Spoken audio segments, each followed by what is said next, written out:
Hello, everyone, and welcome to the Switch Statement Podcast. It's a podcast for investigations into miscellaneous tech topics. This is our 5th episode on Elon Musk by Walter Isaacson. We'd love to hear from you. Send your comments and feedback to team@thkp.co. Hey, John. How you doing?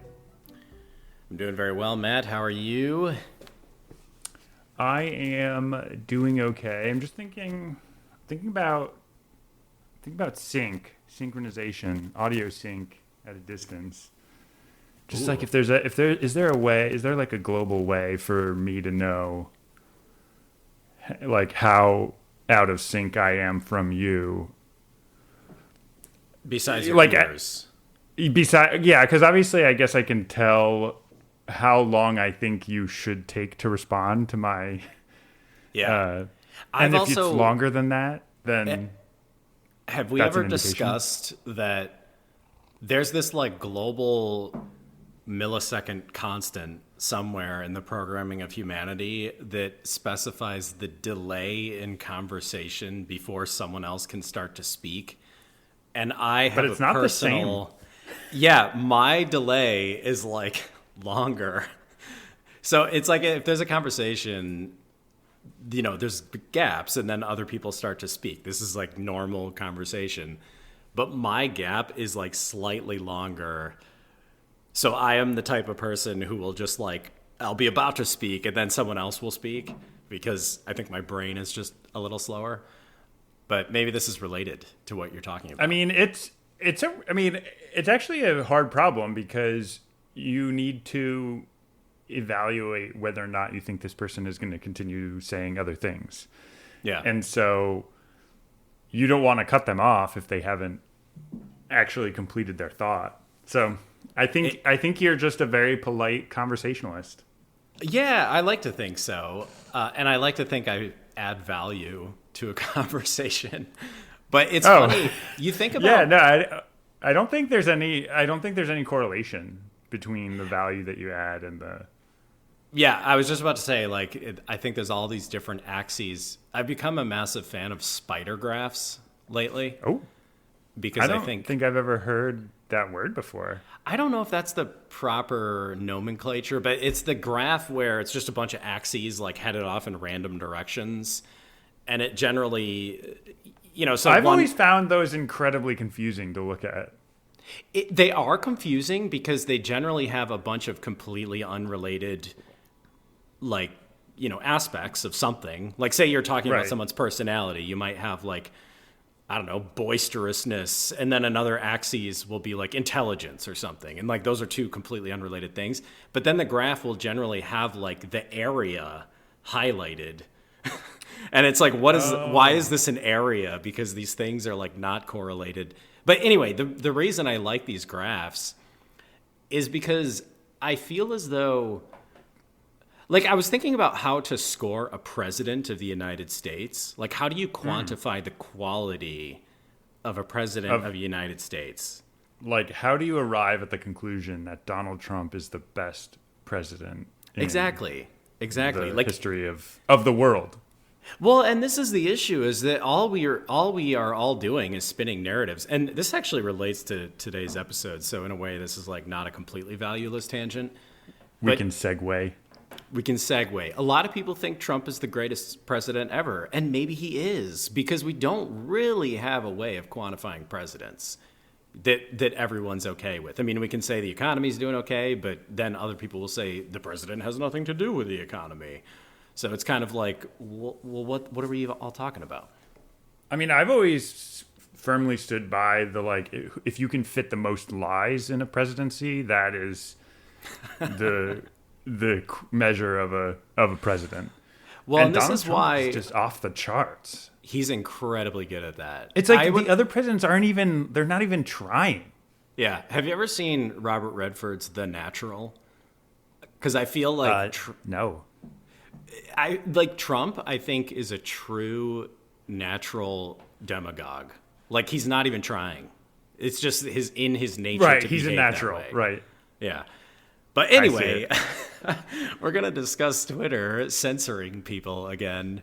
And Musk is all in, and he wants everybody else to be all in. Yeah.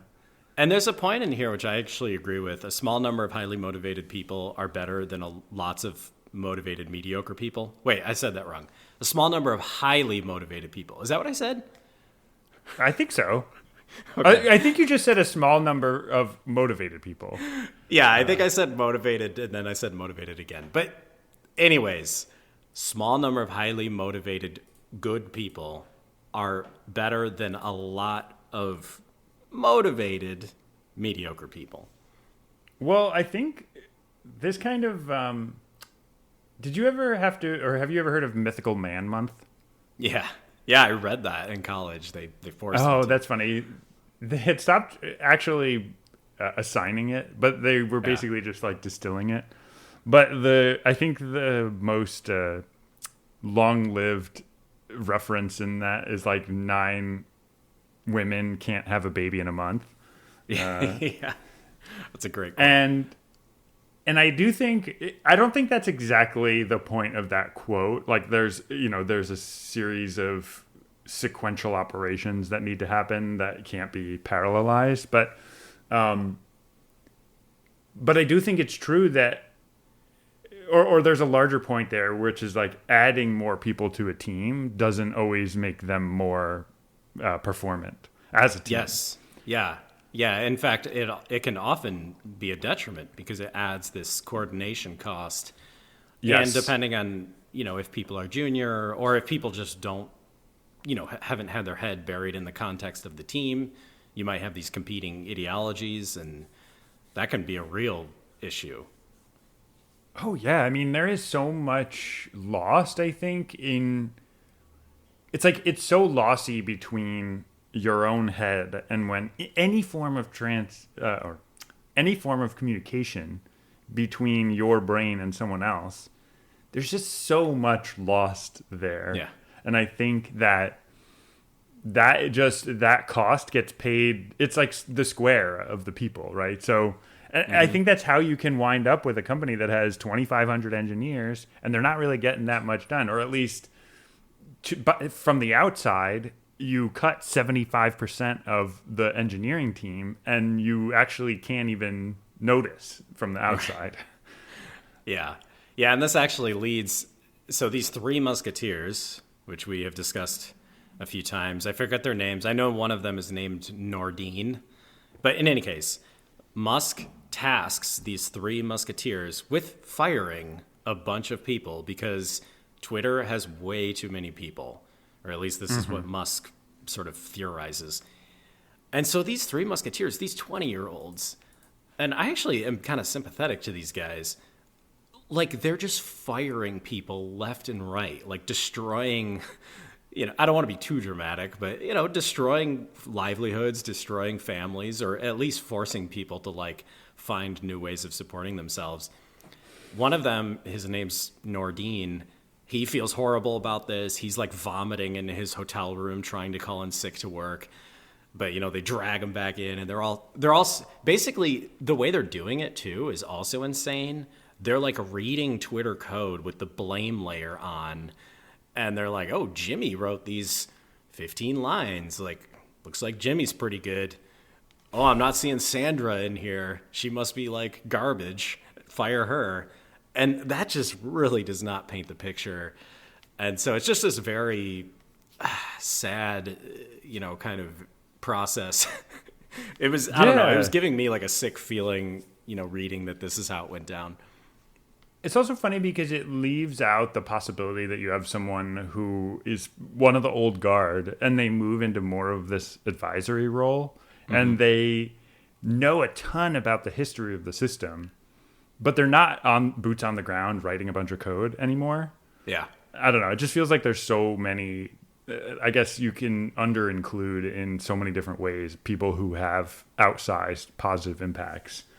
1,000%. It's so true. Because, I mean, often I have been on teams, and I sometimes hate those type of people, if I'm being perfectly honest, because I think I don't know, if you're in some ivory tower or just like occasionally interjecting in design reviews, it's like, what value are you really adding? But I have seen engineers who do add a tremendous amount of value by doing that.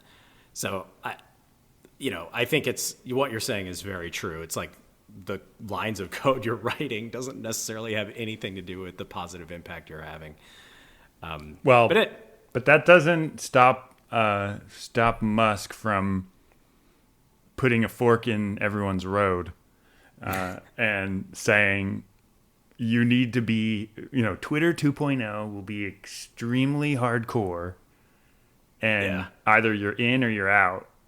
And so basically they're like, you need to say yes or no. Click on this. You need to opt in to the hardcore Twitter. And if you don't, you're getting the boot. You're getting 3 months of severance, and you're out. Yeah, it's literally this email blast sent to every single person at Twitter that was like, "Are you hardcore?" And then like a single button. And if you didn't click that button, like you lost your job. You lost your job. There was a couple of funny things they mentioned. I guess they were also searching for loyalists. So they were actually perusing, I don't know if it's like Slack that they use. They were like looking their internal at their Slack channels. Yeah, their internal Slack channels. I wrote down they find Turd Burger, which I can't remember why I wrote that. But I also They were looking at a list of things that would prevent a tweet. Like just phrases that if a tweet included this, it would not go on the trending feed. And Turd Burger was one of them.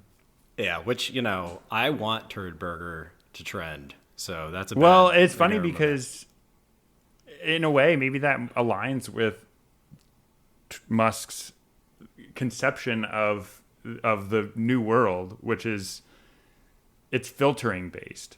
So if you want to see trending Turd Burgers, you should be able to, just join that community and you'll be just barraged with a deluge. Inundated.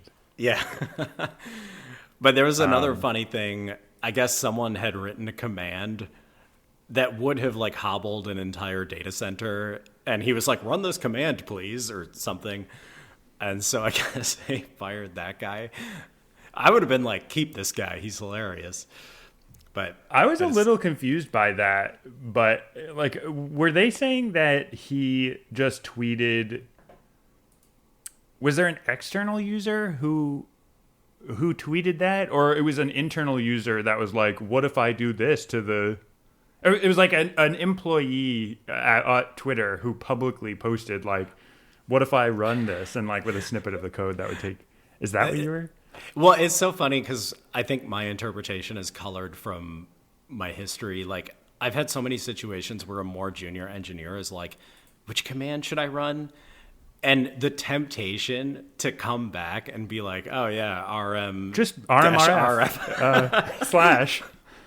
Like the temptation is like so hard to resist. And so that's how I took it. There's some board where engineers are like, talking about some technical mumbo jumbo, or like maybe it's like the on-call board where they're like dealing with production issues. And so I'm sure that that's not what actually happened, but that was sort of my interpretation, as some engineer just like chimed in like, oh yeah, run RM-RF at the data center. Yeah.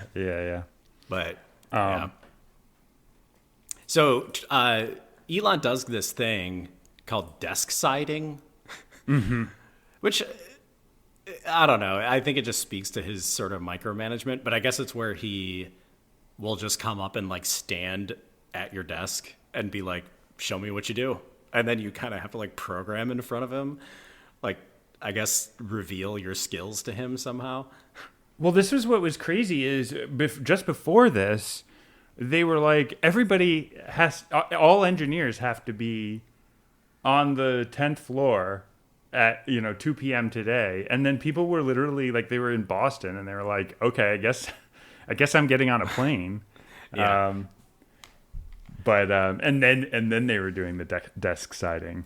So. Oh, right. And then didn't he like make them wait 4 hours or something? Like he just wasn't even there. Yeah, in just classic Elon fashion, he's completely unconcerned with the effect he's having on these people. Yeah, of course. So we talked about this in a previous episode, but also at Twitter, they start reinstating all of these people who had been banned. And I think I made this joke before, but there's this like brief mention in the book where they're like, but we didn't reinstate Alex Jones. Yeah. And it's just kind of this like, you know, if that's truly your bar of like, you know, you're reinstating everyone who's sort of above Alex Jones on the like moral/truth scale, like you're setting your bar in the wrong spot. A little low. Yeah. Yeah. Yeah. And have we mentioned that Kanye was tweeting about loving Hitler? So we're back to Kanye, because last time we talked about his tweet where he's like, I just woke up and I'm ready to go DEFCON 3 on Jews. Yeah, okay, that's what we talked about. But we're back here, basically. You know, this is round 2, and eventually, because at that time, Elon was like, you know, I had a really positive conversation with Kanye about his tweet, and like I think I'm getting to him. Yeah. Oh my God, dude. And that doesn't turn out so good in the long term. Yeah, although I feel like we should mention, not that I'm trying to defend Kanye here, because there's just literally no defense of the things that he said, but he recently published, or he took out an ad in like the New Yorker or something, full page ad, where he wrote this massive like apology letter, and he was like, I mean, Kanye basically said like, I did so many horrible things. Like I was off my meds. Like I treated my friends like crap. I regret it all. I'm going to try to make it up to you. Like it was basically this, you know, massive, mea culpa. Yeah. Massive mea culpa. And you know, that doesn't fix anything necessarily, but it does mean that hopefully he's trying to get sane again. 'Cause I do think, I don't know, there's always this question of like, how much can you blame a person whose brain is malfunctioning? And it's tough because they can do horrible things, but if your brain is like literally malfunctioning, how much of that is your fault versus, yeah. But anyway, I just wanted to mention and I like, this is something I've grappled with a little bit about the moral culpability of one's acts, and I just have a really hard time drawing that line of like, oh, well, this person over here, their brain is malfunctioning. This person over here, like, they're just evil. Yeah. And it's like, where is that line? Like, yeah. I just feel like I very quickly arrive at like, if you're like, the fact that you've done this thing is evidence itself that your brain is not working right. And like, I think that's true to a large extent though. And like, and then in terms of moral culpability, it's like, we don't even worry about that. It's like, are you a harm to society? In which case, yes, we might separate you from other people because you will harm them.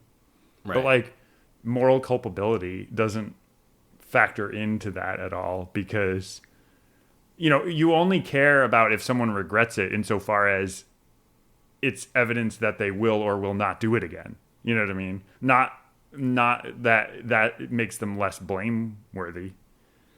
Yeah. That's a good, I think that's a good way of looking at it. But anyway.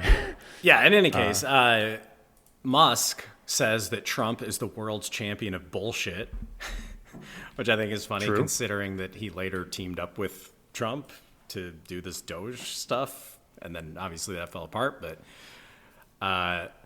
there's more firings at Twitter, but not a riff. This was so like, I don't know, I thought this was so shitty. Yeah, I mean, it's all shitty, but yeah, it's funny because if you declare a riff, which means reduction in force, there's certain rights that your employees have. You know, they have a right to a certain level of severance and other protections. But, well, and also it just looks better to be like laid off. Like if you're trying to get another job and you have your resume and you say I was laid off, that just looks better to other potential employees than I was fired for cause. And this is what Trump is doing. He's firing these people for cause. Musk. Oh, yeah. Musk. Yeah, thank you. And what that allows Musk to do is save money, because he doesn't have to pay these people those additional compensations. But it's such a scumbag move, because you're like screwing all these. I'm sure these are perfectly fine engineers. They do not deserve this. But they're being deprived of all of these rights that should normally be afforded to someone who's being laid off. Well, this is the other, like the cherry on top is that he has this company meeting and he said there are no more riffs planned, and everybody cheers. Yeah. So it's like he's basically actively misleading people based on a technicality where it's like, oh yeah, we don't have any more riffs planned. And then of course you're like, well, that means there's not going to be large scale, people losing their jobs. But that was not true. Yeah. Yeah. And in a way it was even worse. Like, it's like, oh, we're not going to do X. Like, oh, it's like there's no more life imprisonments. And then it turns out that it's like, well, we're just going to execute them all. And it's like, oh, it sounds good. Oh, we're no longer going to issue life sentences. Good analogy. But no. So Elon has this comment where he says Twitter should be led by coders. Right. And this is sort of Elon's ethos with how he runs his companies. He wants his companies to be led by these technical people and to be thinking analytically about problems. Isaacson has a quote where he says, Twitter should be led by coders rather than people with a feel for human relationships and desires. Which I feel like Isaacson, this is his own way of sort of indicting that philosophy, or sort of calling out where it's weak. Because I guess Twitter had historically been this safe haven for advertisers, and this was sort of core to its business model. And now it was becoming this like 4chan, this kind of cesspool. And I feel as though maybe Isaacson thinks that it's because of, or partially because of, this ethos of like, putting these, sort of low EQ analytical. Yeah, which I'm not sure I entirely, I'm not like 100%.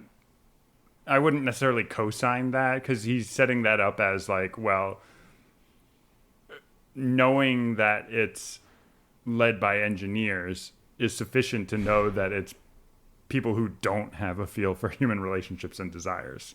And like, yeah, obviously that's the stereotype of an engineer. Like, oh yeah, they don't know how to talk to people. Like, they're just like, I don't know, just a robot. Yeah.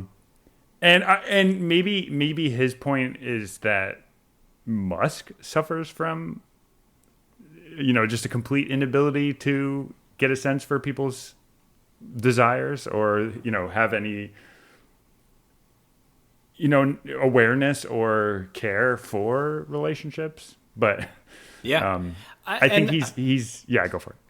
I think that's hopefully what Isaacson is referring to. I shouldn't put too much weight on this single sentence from Isaacson, because I am a believer in engineers being in leadership positions, mainly because I think problems should primarily be approached scientifically. Right. And engineers are just good at that type of thing. That's how their brain functions for like 99% of problems, is they look at the data and sort of try to make informed decisions. And so, I think the reason Twitter is sort of collapsing in this way is because of Musk. Musk is, and he's demonstrated throughout his career, he's a terrible person. He doesn't have any thought for those he's interacting with. He does these horrible things to them. He, yells at them in meetings, berates them, browbeats them, castigates them, makes them feel small and worthless. And it's just, that's how Musk does things. That's not how a typical engineer does things. So anyway, there's kind of this interesting, thing there. But they also mentioned a couple other things. Twitter going from 8,000 total employees to 2,000. Unreal. Unreal, yeah. So lost 75% of its workforce, but it still functioned. I mean, Twitter was still doing okay. Well, this is the thing. It's like, what is that? Is that Samuel Clem, or what is it, Mark Twain? Like, the news of my death has been greatly exaggerated. Everybody was being like, oh, of course, you get rid of 75% of engineers, the whole thing's going to fall over. And I'll be honest, I kind of assumed that. And I think I was maybe not rooting for that, but there was a little bit of schadenfreude that, like, this was going to happen. It feels like it's like just desserts. Like, yeah, it's all like some microservice of Twitter is failing. And it's like, yep, that's what you get for firing all. Because I think to a certain extent I saw myself, and this was before Musk had gotten so political, but I would be lying to myself if I didn't see myself in those, like, and that group of engineers that he was saying aren't hardcore enough. And I'm like, yeah, like, if you fired me, like, the whole thing would fall over. And it's like, of course, in practice, it doesn't, it just kind of soldiers on. So, yeah, it's funny because I tried to recall my own. In fact, in the most recent chapters, there was some things where I'm like, I forgot this even happened. I think I was mostly like trying not to pay attention to all this stuff at the time. I do recall some cases of like, authentication at Twitter broke. Like, literally everyone, being locked out of Twitter because some, like you're saying, some random auth microservice was like not functioning properly. But yeah, I don't know. I guess in some ways Musk was vindicated. But there's also this, like, do the ends justify the means argument with Musk. And I am a big fan of the ends not justifying the means. Like, it's a very, like, Kissinger-esque mentality to say, like, we do whatever the fuck we want in order to accomplish this goal. And if the goal is accomplished, it absolutely doesn't matter. We could destabilize nations. We could murder civilians, bomb civilians who aren't even in the Vietnam War, in Cambodia and Laos. And that, to me, just doesn't compute whatsoever. And I think that's how Musk feels about situations. Is like, if I can cause this outcome, I'll do whatever I need to do. And I just think that that's a very flawed mentality. And we see a little bit of this where he acknowledges, like, oh yeah, this is extremely disruptive, but he's like, let's rip the Band-Aid off. Like, yes, this is going to be very painful in the short term, but in a way, the aggregate pain is going to be more if we draw this out. So I think we just come in, there's a period of instability, but then we move on. And I think,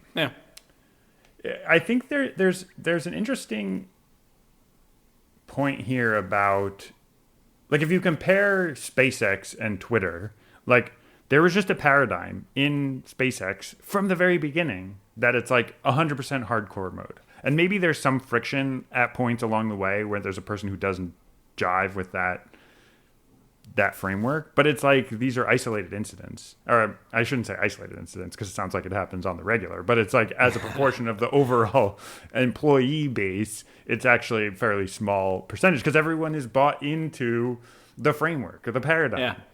Yeah. And this is a case where it's like, they had paradigm one, which was this very cushy psychological safety, environment that cared about everyone's well-being.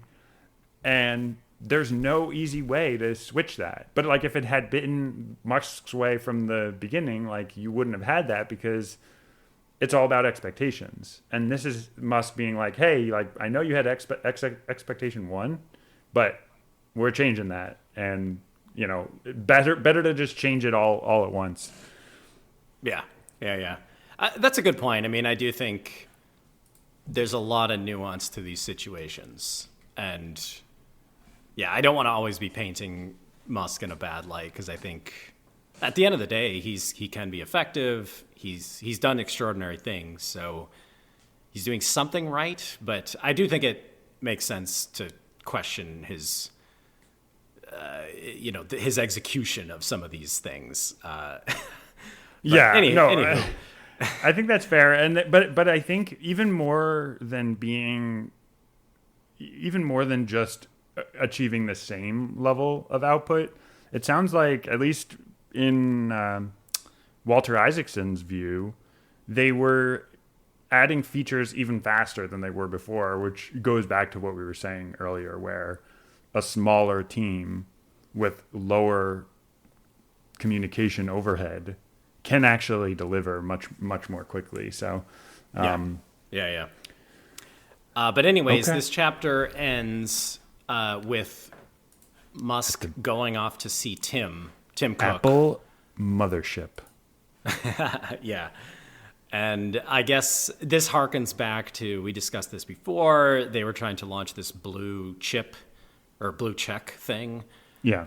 And it's sort of, it was a failure to launch because Apple has this policy of basically skimming 30% from the top of any transaction that's taking place on any app in its marketplace.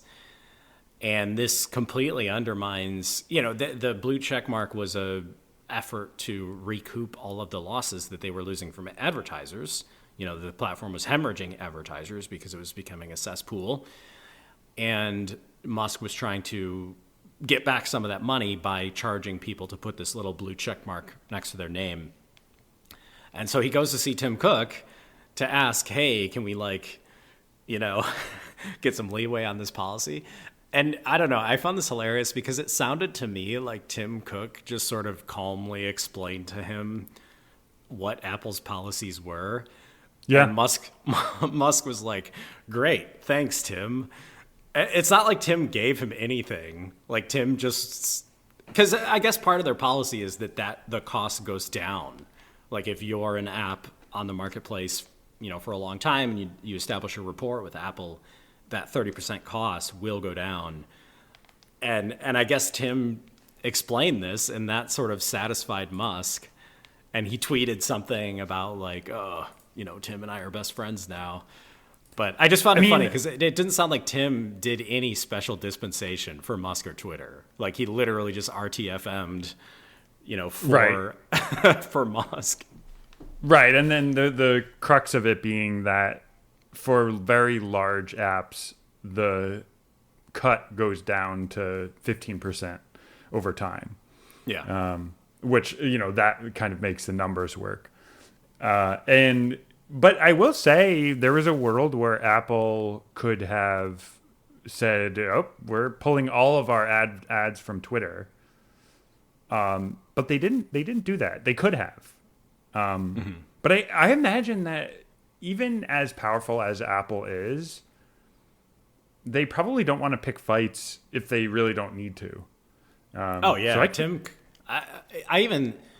Tim Cook, I feel